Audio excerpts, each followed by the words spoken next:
So here we are at Excel, and Raya, it's exciting, isn't it? It is very exciting. Why is that? Because we've got Gordon Ramsay here. Hello there, Gordon. Good morning, guys. Nice to see you both. Yeah, nice to see you too. Man, it comes around quick, doesn't it, this year? Every year. Thank goodness it's a sprint.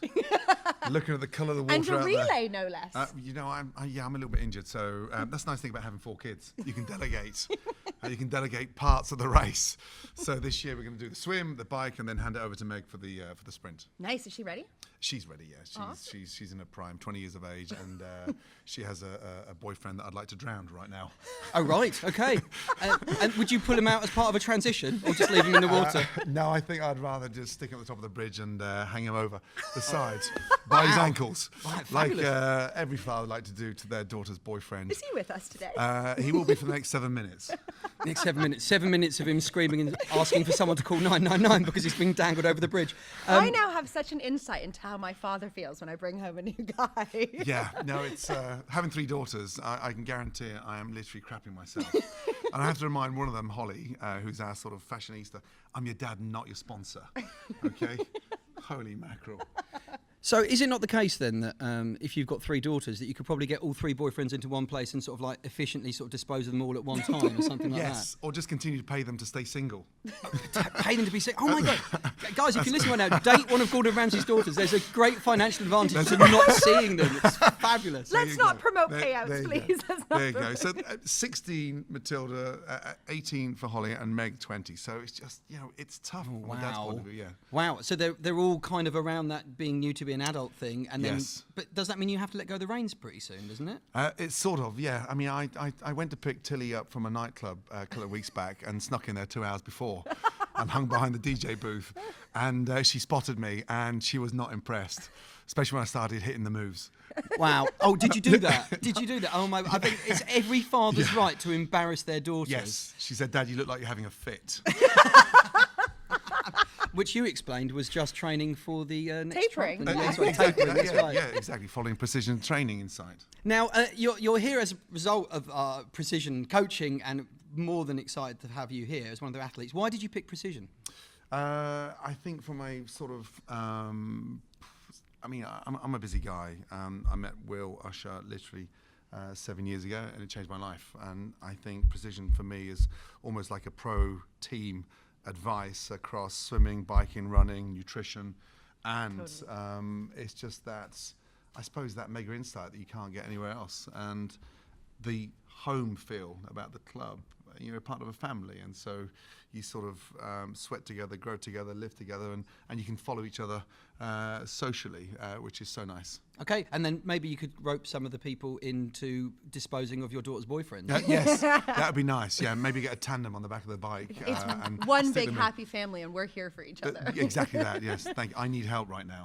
Yeah, we know you're a busy guy, so we thought one of the quickest ways to get the most amount of information out of you was a quick fire question round. Right. So don't worry, you don't have to give us lots big answers. 1-word answers will do. Are you ready for us? Yes. Okay. Plans for races next year? Austria. Nice. Yes. Yeah, we're doing it together. I'm begging for a flat course. I'm 6'2", 220 pounds. Big men don't go up hills. Will Usher's like a bloody whippet. So he always screams, "Stay in the saddle, stay in the saddle." I'm saying, how the fuck can I stay in the saddle with 220 pounds to push up the hill? It's impossible. I've got to come out of that saddle. Yeah, well, I mean, it's you just have to do what Will says. That's the way it works, isn't it? Yeah, well, sort Apparently of. Yeah. so. Yeah, and also I asked him, why are those saddles so uncomfortable? Again, as a big guy, I'm in pain All the time. after a 200k cycle. So it's like.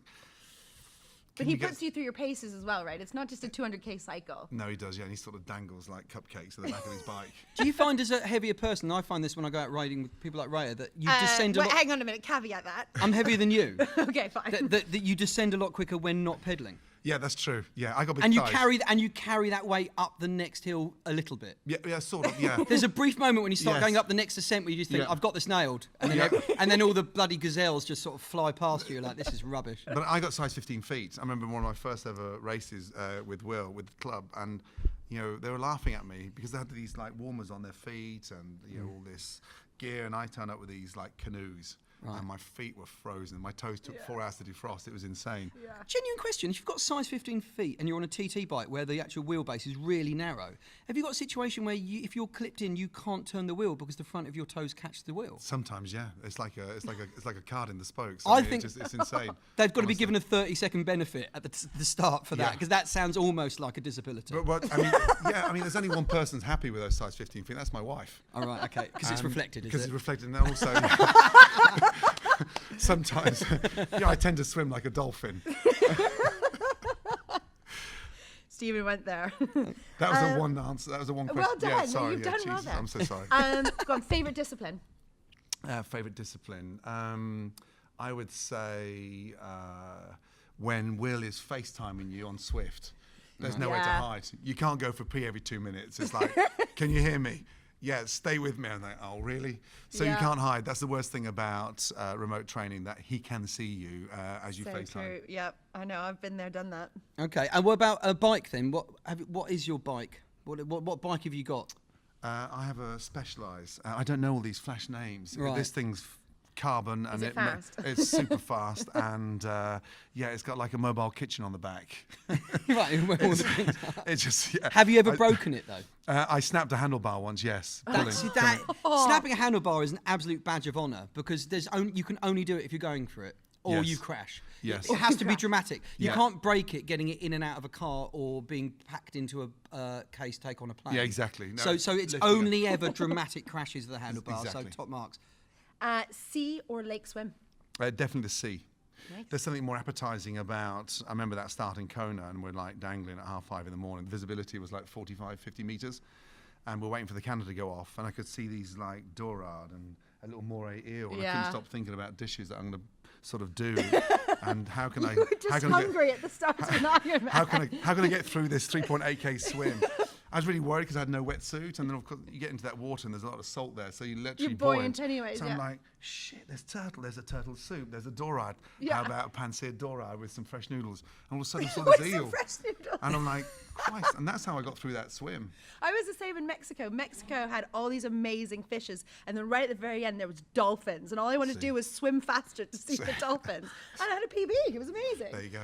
There you go. Shaved legs or hairy? Oh no, geez, I'm from Scotland. Maybe if I shave my legs, You wouldn't be allowed back in. I'd get beat up. That's right. They'd have border guards on Hadrian's Wall No. not letting you back. Yeah, and also, I mean, like, again, a guy my size, if I'm ever caught in the bathroom shaving my legs, can you imagine my wife turns up, what are you doing? Midlife crisis, get yourself a Harley, fair enough, but don't shave your fucking legs. Also, you play football as well. I don't think shaved leg footballers are Yeah, allowed. yeah, I think your it's an football FA mates rule or wouldn't something. have it. No, No. I was in a kilt recently in Scotland at Highland Games. Right. And first thing they looked at, I said, you got ginger hair. This lady literally grabbed my kilt and looked underneath. To see whether you were fully ginger. Well, no, I had nothing on. Right. Okay. Yeah. As a correct Scotsman should do. you know. Absolutely. She fucking claps right there. Remember, guys, size 15 feet. This was not something she was ready And for. a happy wife. And a happy life. Exactly. Favorite gel? Favorite gel? Hair gel. Oh, shit. Energy oh, gel. salty caramel. Sorry. Nice. Yeah, because 10 years ago, Is that goo, is it? Yeah, that's right. Yeah, and 10 years ago, these things were like Vile. Yeah, it's like Disgusting. Your mum and dad could do the decorating and stick up the fresh new could. paper. But surely a decent palate is a nightmare with gels, because it's one of those situations where you don't want to have a sense of taste. Now, again, exactly that. So, swig of water, squirt, and swallow quickly. Yeah, sorry. Again, happy wife. Right, so favourite. Oh, God, I can't remember. The next is question is brilliant, favourite it's yours, lube. I yeah. can't believe I'm asking this one. Does this go out after favourite lube? Tana has the vanilla KY jelly. Oh, favourite lube. Sorry. Fair enough, gotcha. Gotcha. Does this go out after 9 p.m? It goes out when people want to. It's a Yeah, podcast. exactly. whenever Shit. it, Can but listen we've got a whatever little time you want. exempt thing We on have, it. we so have can an say what- 18, don't worry. It's fine. Shit, there's my daughter over there as well, Megan. Megan, I'm sorry.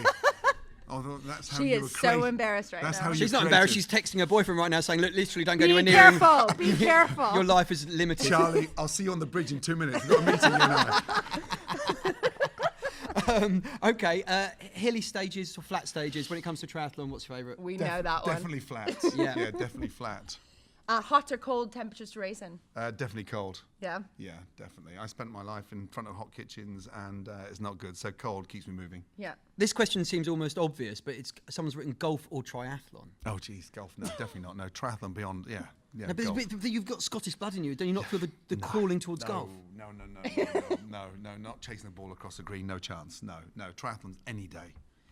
So would you prefer relaxing or out on your bike riding? That's how I do relax. I do triathlons to relax. Yeah. That's my time out, and everybody bar one in the family have done one now. And I convinced my wife 4 years ago to do her first half Ironman.